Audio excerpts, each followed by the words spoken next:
रात 8 बजे के बुलेटिन के साथ मैं हूं दिव्या और आइए नजर डालते हैं अभी तक की 8 बजे की सबसे महत्वपूर्ण खबरों पर। नमस्कार, मैं हूं दिव्या और आप देख रहे हैं आंखें न्यूज 24। राबड़ी देवी के नेतृत्व में विपक्ष का हंगामा हुआ। कानून व्यवस्था की बिगड़ती स्थिति, रेप, हत्या, बलात्कार की घटना बढ़ रही है। इस पर विपक्ष ने हंगामा किया और सरकार से इस जवाब तलब किया। विपक्ष का कहना है कि सरकार सब कुछ देखकर मूक दर्शक बने हुई है। राबड़ी देवी ने कहा कि आज स्थिति क्या है, रेप, हत्या, बलात्कार सब जगह हो रहा है, लेकिन सरकार अपनी पीठ थपथपा रही है। इस मुद्दे को लेकर आगे भी लड़ते रहेंगे। उन्होंने कहा विपक्ष की आवाज को दबाने की कोशिश जारी है, लेकिन दबे का नहीं। बिहार में बेटियों को धमकी दी जा रही, लेकिन बेटियां धमकी से डरने वाली नहीं। मैट्रिक एक छात्रा के 9 बजे के बाद आने पर केंद्र पर नहीं जा देने के बाद उसके द्वारा आत्महत्या किए जाने के मामले पर उन्होंने कहा जिन लोगों ने भी केंद्र में, उन्होंने कहा कि इस पर कार्रवाई होनी चाहिए और अगर 2 मिनट, 4 मिनट, 5 मिनट भी लेट आता है तो उसे तत्काल उसे ले लेना चाहिए। आगे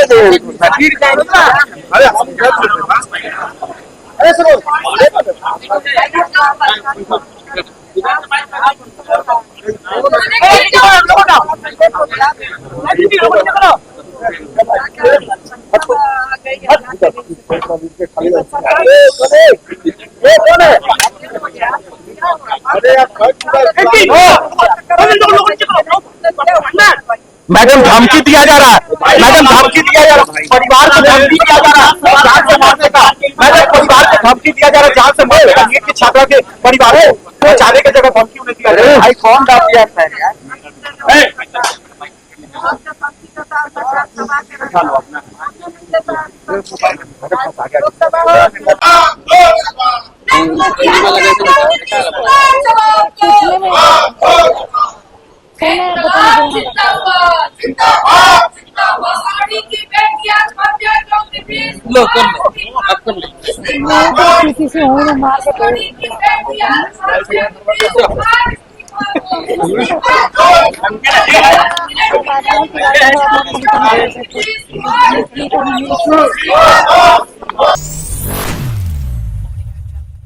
नमस्कार, मैं हूं दिव्या और आप देख रहे हैं आंखें न्यूज 24। बिहार विधानसभा के बजट सत्र का 13वां दिन है और सदन के भीतर बाहर महागठबंधन के विधायकों का हंगामा लगातार जारी है। विपक्षी विधायकों ने सरकार के खिलाफ जोरदार नारेबाजी की और कानून व्यवस्था के मुद्दे को लेकर राज्य सरकार पर तीखा हमला बोला।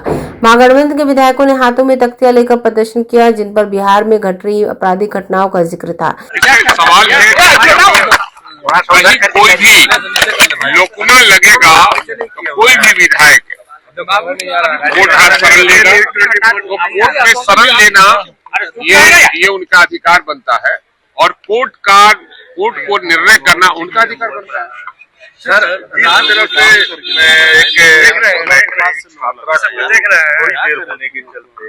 परीक्षा भवन में नहीं घुसने दिया और उसने आत्महत्या कर दिया, ये बहुत ही दुखद बात है और सरकार को इस पर कार्रवाई करनी चाहिए। कि मान लिया कि कोई छात्र या छात्राएं, परीक्षार्थी परीक्षा भवन में 2 मिनट, 5 मिनट, 10 मिनट लेट पहुंचता है तो उसको इजाजत देनी चाहिए परीक्षा देने के लिए।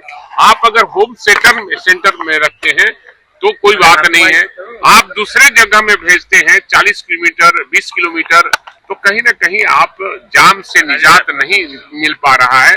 जाम के वजह से ही लोग लेट पहुंचते हैं और छात्रा की जो मौत है ये सरकार को इस पर जवाब देना चाहिए और जो लोग दोषी हैं इसमें, जो परीक्षा भवन में घुसने प्रवेश से रोक लगा दिया, उस पर कार्रवाई करनी चाहिए। शराबबंदी को लेकर के हम एक लेंगे, हमारा एक सीट बनता है, हम लेंगे, एक सीट भेजेंगे हम। लेकिन एमआईएम वाले कह रहे हैं हमें समर्थन दे, हम भेजेंगे अपने पूरा सवाल।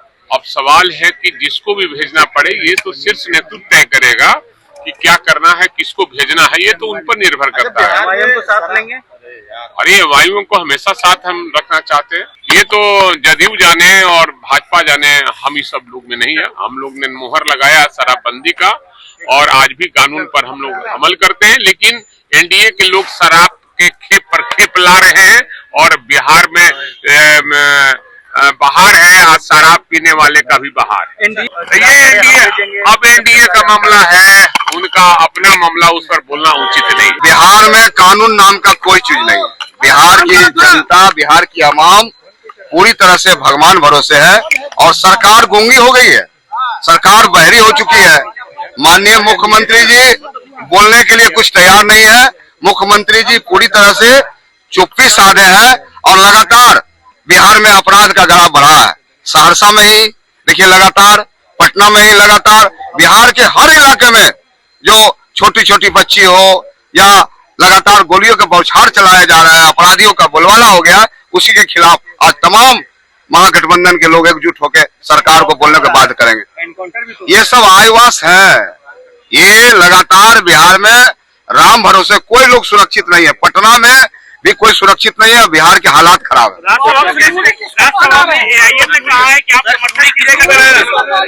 अब देखिए, राष्ट्रीय जनता दल महागठबंधन विचारों की पार्टी है और इस पार्टी में लोकतंत्र है। इस पार्टी में पार्लियामेंट्री बोर्ड है। तमाम नेता बात करेंगे बैठ के। नमस्कार, मैं हूं दिव्या और आप देख रहे हैं आंखें न्यूज 24। भाजपा कोटे से बिहार सरकार के मंत्री लखेंद्र पासवान ने अनुसूचित जनजातीय कल्याण विभाग की समीक्षा बैठक को लेकर अहम जानकारी दी। उन्होंने बताया कि बीते दिनों विभाग में अनुसूचित जनजाति आयोग के अध्यक्ष और सदस्यों के साथ विस्तृत समीक्षा बैठक आयोजित की गई। मंत्री लखेंद्र पासवान ने कहा, इस बैठक के माध्यम से पूरे बिहार में आयोग के कार्यों की समीक्षा की गई, किन क्षेत्रों में बेहतर काम हो रहा है, कहां समस्याएं आ रही हैं और आयोग को किस तरह से मजबूत किया जा सकता है, इन सभी बिंदुओं पर चर्चा हुई। आयोग के अध्यक्ष और उनके सदस्य, अनुसूचित जनजाति आयोग के अध्यक्ष और उनके सदस्यों के साथ एक समीक्षा बैठक विभाग में हमने किया था और उस विभाग में समीक्षा बैठक के माध्यम से पूरे बिहार के अंदर जो आयोग और आयोग के सदस्य हैं कौन कौन सा कार्य कर रहे हैं और उनकी कार्य करने में कहां पर बाधाएं हैं, उसका विभाग के द्वारा क्या उनकी मजबूती से मदद की जा सकती है, किन किन विषय पर, ज्वलंत विषय पर यह आयोग काम कर रही है, जो आयोग के क्षेत्राधिकार के अंदर जो विषय आता है उस पर वह क्या समीक्षाएं कर रहे हैं, कार्य कर रही है, यह पूरी मुस्तैदी से इस विभाग की समीक्षा हुआ था। क्या उसमें फैसला लिया गया? भाई उसमें स्पष्ट मैंने कहा, जो आयोग है, अनुसूचित जनजाति आयोग है, अनुसूचित जनजाति आयोग है, पूरे बिहार के अंदर 15,400 कुछ जो है SC/ST एक्ट का जो है, जो FIR वगैरह है, वह पेंडिंग मामला दिखाई दे रहा था, जिसको पोर्टल के माध्यम से पूरे बिहार में समीक्षा की जा रही है पुलिस प्रशासन के माध्यम से, तो उसमें वह संख्या घट के बहुत कम आ गया है। तो मैंने कहा जो वह सब पोर्टल पर चढ़ना चाहिए और जो इस धारा से जो लोग प्रभावित हैं और जिन्होंने इस प्रकार के धारा या जो SC/ST एक्ट का जो जिसपे सदुपयोग हुआ जहां भी है, तो उसको जो सरकार का अनुदान मिल रहा है कि नहीं मिल रहा है, ये सारी विषय पर ये सरकार कहीं पर कोई निर्दोष आदमी फंसे नहीं और दोषी कोई बचे नहीं, इस सारे बिंदुओं पर विस्तृत चर्चा हुई। आप मानते हैं SC/ST का उल्लंघन भी हो रहा है? हो गया सब लोग? हाँ भाई, हो गया? हो गया ना भाई? आप पूछ रहे हैं, मैं नीचे आ जाऊँ? चलो माइक नीचे कर लो भाई, नहीं तो हम सबका नीचे कर देंगे। नीचे माइक करना है कि सबको नीचे कर देना? अच्छा सर, ऐसे घूम जाएगा थोड़ा सा इधर चेहरा पे भाई, थोड़ा नीचे कर लो, यहाँ रखो ना, एक मीटर नीचे कर लो। चलिए, हम तो लंबा थोड़ा कम है। चल ठीक है, शराबबंदी को लेकर आप लोग एक मिनट खाली हमको 4 लाइन बोल दीजिए। जो राज्यसभा का जो चुनाव होना है, 5 सीट यहाँ का भी है, 71 सीट पूरे देश भर में, उसको कैसे देखते हैं? राज्यसभा का चुनाव लोकतांत्रिक व्यवस्था में सबसे उच्च सदन का चुनाव होती है और उसे पूरे देश सहित बिहार के भी 5 सीटों पर चुनाव होना है। आप समझ सकते हैं जो बिहार के जनता ने विधानसभा के चुनाव में NDA के पक्ष में जो प्रचंड बहुमत दिया है। समाचारों में वक्त हो चला एक छोटे से अंतराल का। पटना में कई वर्षों से शिक्षा में अहम योगदान दे रहा है Gyansthali high school Alamganj Patna city, जहां 10वीं और 12वीं की बोर्ड परीक्षाओं में 100% अंक प्राप्त कर रहे हैं बच्चे। एक ऐसा स्कूल जहां न केवल होती है पढ़ाई बल्कि साथ ही साथ होती है कल्चरल एक्टिविटी, स्पोर्ट्स एक्टिविटी से जुड़े गेम्स, मैथ ओलंपियाड से लेकर साइंस ओलंपियाड, जहां बच्चों के लिए स्कूल कैंपस अत्याधुनिक सुविधाओं से लैस, छोटे बच्चों के लिए वाहन और ट्रांसपोर्ट की विशेष सुविधा। तो देर किस बात की, आज ही कराएं अपना नामांकन Gyansthali high school Alamganj Patna city में, जहां नामांकन की प्रक्रिया जारी है। संपर्क करें पुलिस चौकी Alamganj main road near Alamganj थाना पटना बिहार 800007। ब्रेक के बाद आपका फिर से स्वागत है। नमस्कार, मैं हूं दिव्या और आप देख रहे हैं आंखें news 24। All India Majlise Ittehadul के विधायक अख्तरुल इमाम ने बिहार सरकार पर उर्दू भाषा की अपेक्षा करने का गंभीर आरोप लगाया। उन्होंने कहा सरकार की नीतियों के कारण उर्दू भाषा को नुकसान हो रहा है और यह बिहार की दूसरी राज्यसभा होते हुए भी अपेक्षित है।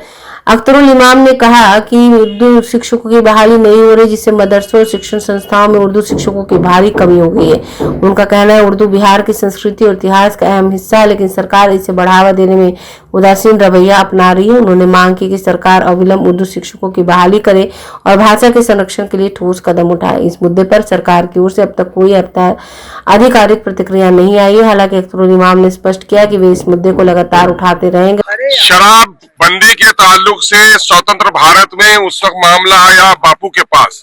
महात्मा गांधी से पूछा लोगों ने कि बापू शराब के ताल्लुक से नई सरकार क्या पॉलिसी होगी।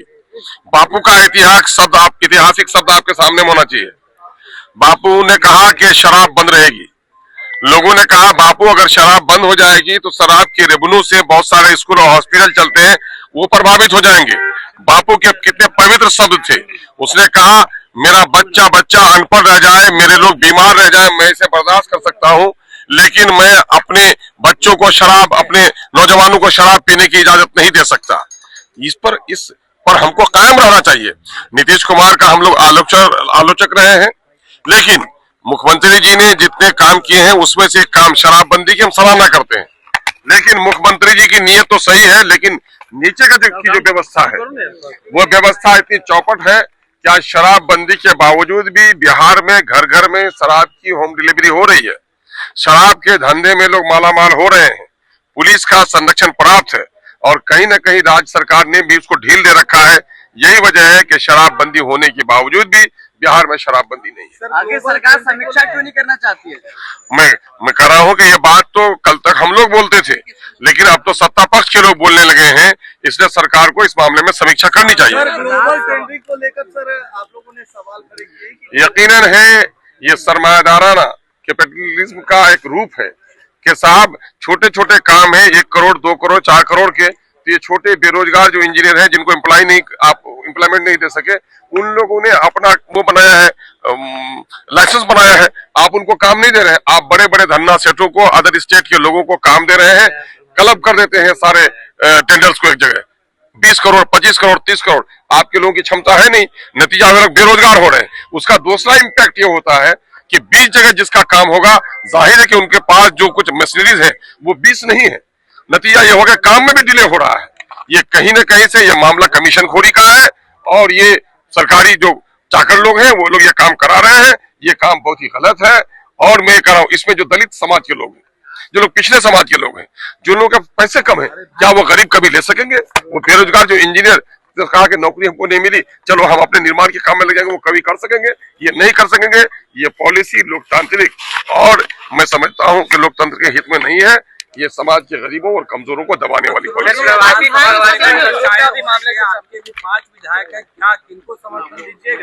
अच्छा, मैं समर्थन देने ही के लिए जन्म लिया हूँ क्या? मुझको कौन कौन समर्थन करेगा उनसे पूछो। और लोगों के तो है राज्यसभा में, मेरा कोई नहीं है, मेरा गिरा समझ आएगा। इनको समर्थन किनसे मांग रहे हैं? एनडीए जो लोग, मैं जाहिर है मैं उन लोगों का, जो लोग इस फिरकापरस्त सरकार के खिलाफ जो लोग लड़ना चाहते हैं, जो लोग दलितों के हित की रक्षा करना चाहते हैं, और इस वक्त बैरिस्टर असदुद्दीन अवैसी जिस तरह से समाज के दबे कुचले पिछड़ों की बात उठा रहे हैं, देश के अंदर में कहीं भी सांप्रदायिकता का मामला हो, सबसे पहले प्रहरी के तौर पर खड़े होते हैं। उनके बाजू को मजबूत करना चाहिए और एमआईएम का साथ लोगों को देना चाहिए। अरे यहाँ इस सबमिट में तो शर्म से दो वो कर दिया, इसने तमाम तर इनका पोल खुल गया कि क्या मामला है। दूसरे के ड्रोन को अपना कह रहे हैं आप, भाई कितनी शर्म की बात है। राष्ट्र प्रमुख आए थे उसमें और आपके देश में आए, आप मेजबानी कर रहे थे। अरे साइंस टेक्नोलॉजी में पीछे हो जाना कोई पाप नहीं है, लेकिन दूसरे के काम को अपना कहना ये तो महापाप है। शर्म से देश शर्मसार है। क्या लगता है चीन ने पोल खोल कर रख दिया? अरे पोल तो आज आपके बाद भी, सूरज निकलने के बाद भी आप कह रहे हैं कि क्या दिन हो गया। अरे पूरे जगत में छिछादर हो रही है और कह रहे हैं पोल खोल दिया। यकीनन है। अगर आपने अभी तक हमारे चैनल को सब्सक्राइब नहीं किया है तो हमारे चैनल को जल्द से जल्द सब्सक्राइब करें, लाइक करें और शेयर करें और ताजा तरीन खबरों के लिए लगातार जुड़े रहे आंखें न्यूज 24 के साथ।